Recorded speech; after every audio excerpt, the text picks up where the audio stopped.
जी अस्सलाम वालेकुम जी दोस्त, कैसे हैं? सब ठीक ठाक हैं? उम्मीद है खैरियत से होंगे। सॉफ्ट एजेस के एक और एपिसोड में मैं आपको खुशामदीद कहता हूँ।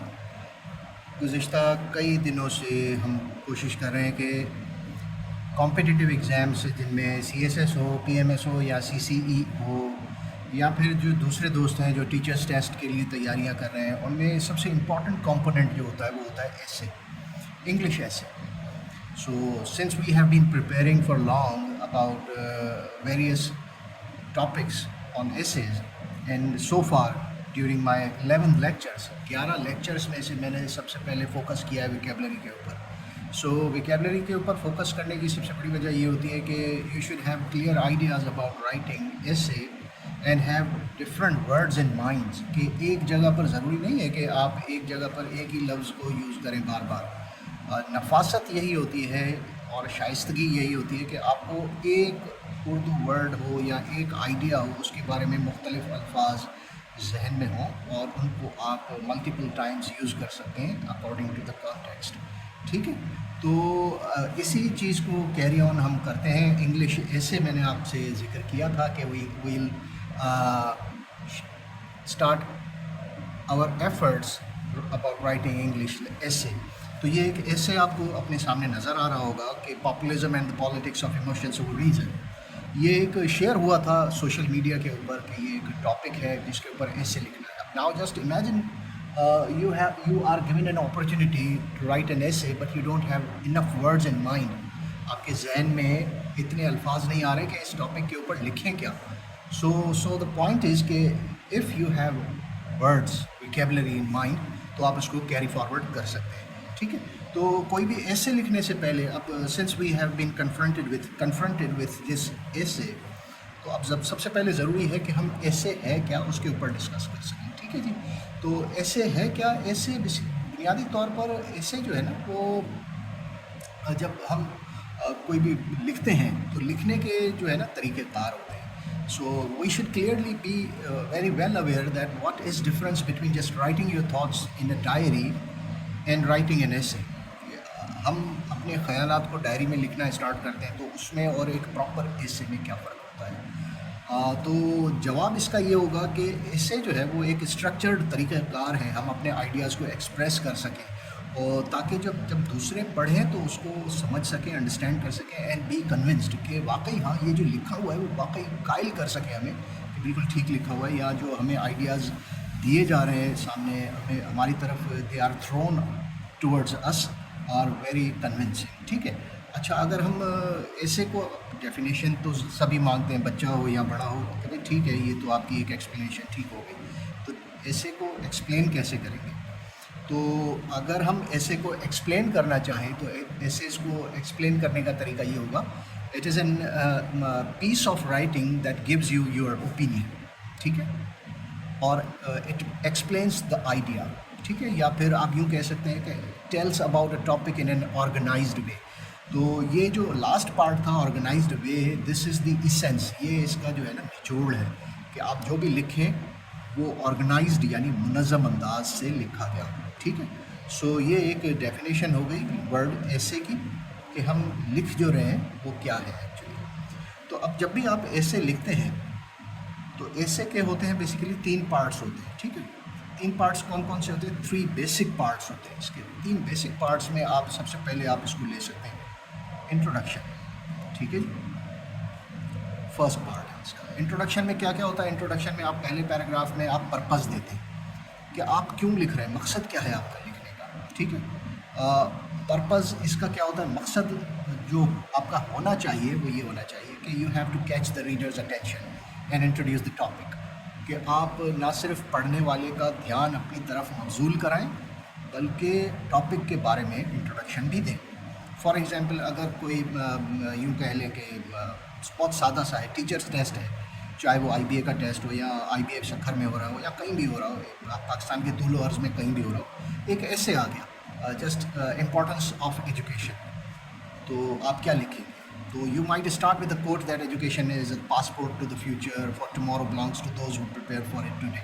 ठीक है, तो ये जहन में अल्फाज को जोड़ना, एक दूसरे के साथ कनेक्ट करना ताकि वो आपको क्या बताएं कि आप क्या चाहते हैं, सामने वाला जैसे ही पढ़े उसको पढ़ने के बाद अंदाज़ा हो कि ये वाकई क्लियर आइडियाज़ के साथ इसने लिखना शुरू किया है कैंडिडेट ने, ठीक है। तो इसका पहला पार्ट जो हो गया वो मैं आपको बता चुका हूँ, इंट्रोडक्शन हो गया। सेकंड पार्ट होता है मतन। मतन मतन किसे कहते हैं? ड्राफ्ट, जिसे आप जो चीज़ें लिखते जाते हैं, टॉपिक सेंटेंस, यानी ये जो इंट्रोडक्शन है इसके अंदर आपका टॉपिक सेंटेंस आ जाता है, ठीक है, topic sentence.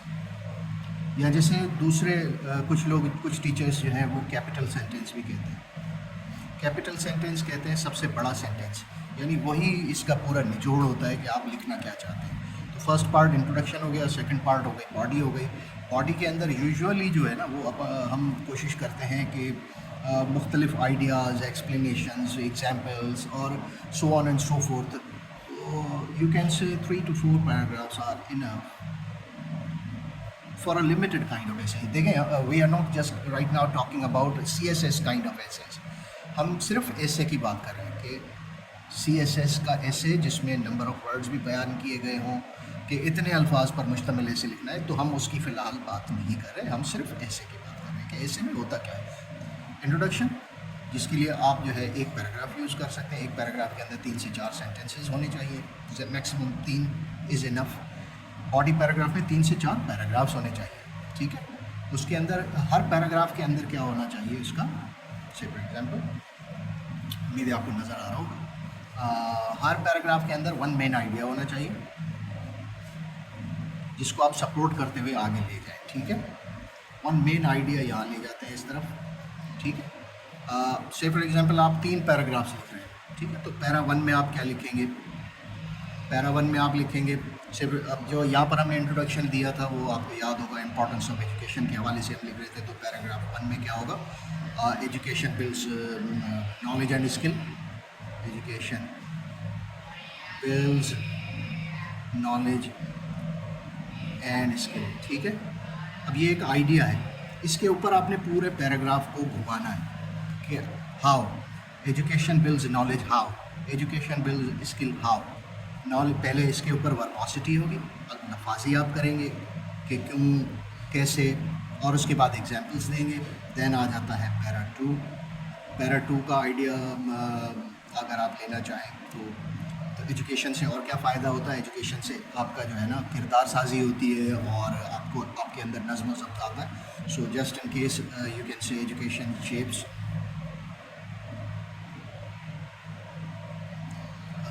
Character and gives discipline, ठीक है। तो ये इसके ऊपर फिर आपने लफाजी करनी होगी।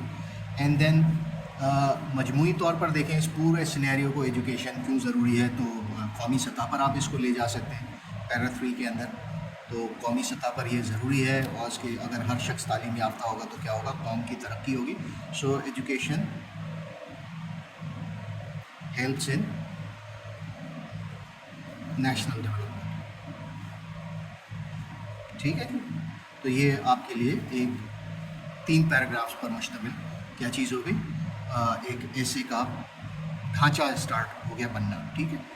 अब ये पहला इंट्रोडक्शन हो गया, दूसरा बॉडी हो गई, और तीसरा क्या लेंगे आप? तीसरा हो जाएगा जनाब कंक्लूजन, ठीक है। कंक्लूजन लाजमी है, आप जब भी ऐसे लिखें तो उसका जो, सॉरी माफ़ कीजिएगा, ये मैं थोड़ा सा इसको सेट कर देता हूँ ताकि आपकी नज़र बरकरार रहे, ठीक है। तो ये कंक्लूजन हो गया, थर्ड पार्ट। पहला देखें, पहले introduction, second body, and then third, जो कि पेज की किल्लत है हम इसको ऐसे मोड़ लेते हैं, बाद में मैं आपको दोबारा सेट कर दूँगा इसको, कंक्लूजन, ठीक है जी। कंक्लूजन के कंपोनेंट्स क्या क्या होते हैं? कंक्लूजन के कंपोनेंट्स होते हैं, ये बेसिकली कंक्लूजन होता है last paragraph. So you have to draft it accordingly. Last paragraph है, लास्ट पैराग्राफ में आपने जितने भी आइडियाज़ ऊपर 3 पैराग्राफ्स में बयान किए हैं उनको निचोड़ना होता है, यानी यू हैव टू क्या कहेंगे इसको, रीस्टेट योर पॉइंट। स्टेट कहते हैं बयान करने को, रीस्टेट का मतलब है दोबारा बयान करें। रीस्टेट योर मेन पॉइंट, कि आपका मेन पॉइंट क्या था? मेन पॉइंट था इंपॉर्टेंस ऑफ एजुकेशन, और आपने पासपोर्ट वगैरह का हवाला भी दिया था, education is the passport to the future वगैरह, ठीक है। Restate your main idea and leave strong closing thought. ठीक है, आप मजबूत आइडिया देकर इसको इख्तिताम की तरफ ले जाएं, ठीक है।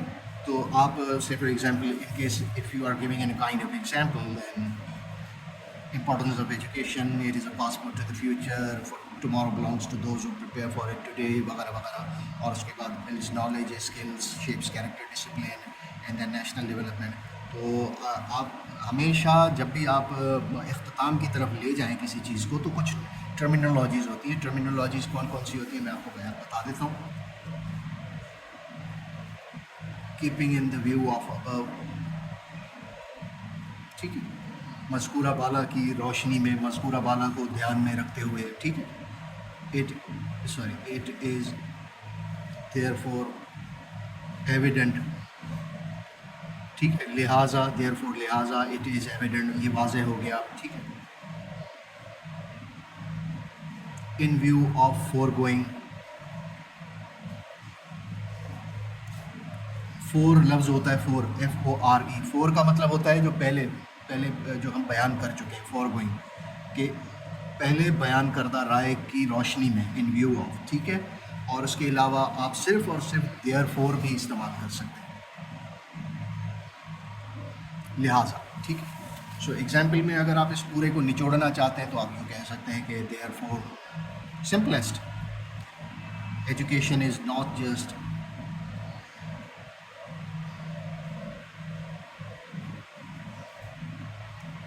अबाउट पर्सनल सक्सेस, ये सिर्फ ज़ाती कामयाबी नहीं होती बल्कि बट अबाउट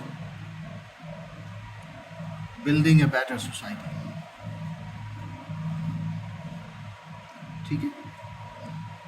आप पहले पोर्शन में आप सेल्फ के ऊपर डिस्कस करें, लेकिन लास्ट पोर्शन में आप किसके ऊपर डिस्कस करें, पूरे सिनेरियो के हवाले से एक्सपेंड कर दिया इसके आपने scenario, expand scenario at national level, ठीक है जी। सो उम्मीद है आपको ये एक लेक्चर बड़ा पसंद आया होगा। सो अब इसके स्निपेट्स देखेंगे, मेन पॉइंट्स देखेंगे। So far we haven't touched this essay, हमने अब तक इस एसे के ऊपर कोई कार्रवाई नहीं की, हमने सिर्फ और सिर्फ ये समझने की कोशिश की है। We have just try to understand what is essay, what are its main parts, introduction, body and then third conclusion, ठीक है। how it is carry forward, introduction में 2 से 3 जुमले होते हैं, जबकि बॉडी में 3 से 4 पैराग्राफ्स होते हैं, कंक्लूजन में एक आप पैराग्राफ ले सकते हैं, एक पैराग्राफ 2 से 3 सेंटेंसेस पर मुश्तमिल, ठीक है। पैरा 1 की मैंने आपको एग्जाम्पल दी, पैरा 2 की एग्जाम्पल दी, and then we jumped over to the para 3, and then conclusion के अल्फाज क्या होते हैं, कंक्लूजन में इस्तेमाल किए जाने अल्फाज मैंने आपको बताया कि what kind of wordings you have to use in concluding your essay. इसमें आपने क्या करना होता है, अपना पॉइंट दोबारा रीस्टेट करना होता है। कौन सा पॉइंट रीस्टेट करना होता है, विच यू हैव प्लीडेड, जिस पे आपने दलील उठाई है इंट्रोडक्शन के अंदर, and then you have to jump over to the conclusion, ठीक है जी। उम्मीद है आपको सॉफ्ट एजेस पर ये मेरा लेक्चर 11th नहीं 12th ज़रूर पसंद आया होगा। ये 12th लेक्चर था। अगर आपको ये लेक्चर पसंद आया है तो मुझे कमेंट्स में ज़रूर बताइएगा। कोई चीज़ इस इंट्रोडक्शन के हवाले से, एसे के इंट्रोडक्शन के हवाले से कुछ चीज़ समझना हो तो वो भी मुझे ज़रूर बताइएगा, ताकि हम इस लेक्चर को 30th लेक्चर के अंदर हम मज़ीद एक्सप्लोर करने की कोशिश कर सकें, और जब हम यहाँ तक पहुँचे तब हमारे जहन में आइडियाज़ क्लियर हों। सॉफ्ट एजेस को ज़रूर सब्सक्राइब कीजिएगा, बेल आइकन को भी ज़रूर दबाइएगा, और अगर अपने फ्रेंड्स एंड फैमिली के साथ मेरे लेक्चर्स आप शेयर करेंगे, it would be kind of हौसला अफजाई होगी मेरे लिए, ठीक है। तो उम्मीद है अगले लेक्चर में फिर मुलाकात होगी, तब तक के लिए इजाज़त दीजिए। खुदा हाफिज़।